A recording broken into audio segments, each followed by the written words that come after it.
Tulong magkakasuwahay na insidente nin kasulo na irehistro sa syudad ni Naga, asin Banwanin, San Jose, Camarines Sur. Uyan report ni Jessica Calinog. Haros nasa 50,000 pesos ang kantidad kan tulong kwarto kan sarong harong, nanadanyaran kan magbungkaras ang kasulo sa Barangay Concepcion, Pequeña, Naga City. Sigun ki Jun Nailes, may sadiri ka nasambitan ng harong, pinukawan subuot siya kan sa iyang aki kan Marisa Nagarumay kasulo, haranisa sa indang kwarto. Kaya tulos siyang nagbuhat nga ning kumpirmahon ini. Kan pagluwas ni Jun, nakubanana sa nasubuot siya kan mahiling na dakula naan kalayo. Katabing kwarto namin, ito yung sa likod, may nakita nga akong mapula na tapos lumalabas yung usok. Kinalampag ko yung dingding, sabay takbo na ako dito, tapos palabas.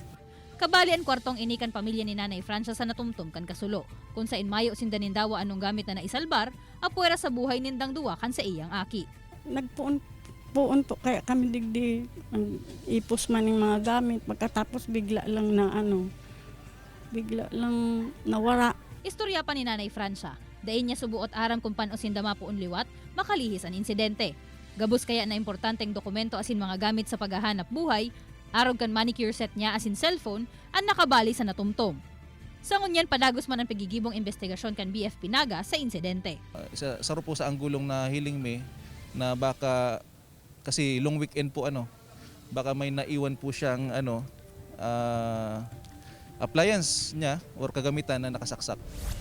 Mientras tanto sa San Jose, Camarines Sur, natumtuman sa nagbungkaras na kasulo ang duwang residensya sa Barangay Pugay asin Tambangan. Sigun ki Senior Fire Officer Juan Rodel Dorosan kanasambitan ng ahensya, basado sa indang inisyal na investigasyon, nagsuloan may sadiri kanasambitan ng mga residensya nin Kandila, kumo pagrumdom sa indang mga padangat sa buhay na nagtalikod na sa kinaban. Alagad na lingawan subuot na palsukon na naging rason kan kasulo. Haros nasa 70,000 pesos man subuot ang danyos na pigwalat ka nasambitan ng insidente. Alagad mayo manin taong nakulugan sa pangyayari. Sana po huwag nang maulit yung mga ganoong sitwasyon. Tapos po during Christmas, huwag po tayong gagamit ng mga Christmas light na mga substandard. Dapat po yung may mga dumaan po ng quality control talaga para po maiwasan natin yung sunog. Kaibanan si Gerald Gandia, Jessica Calinog, Balitang Bicolandia.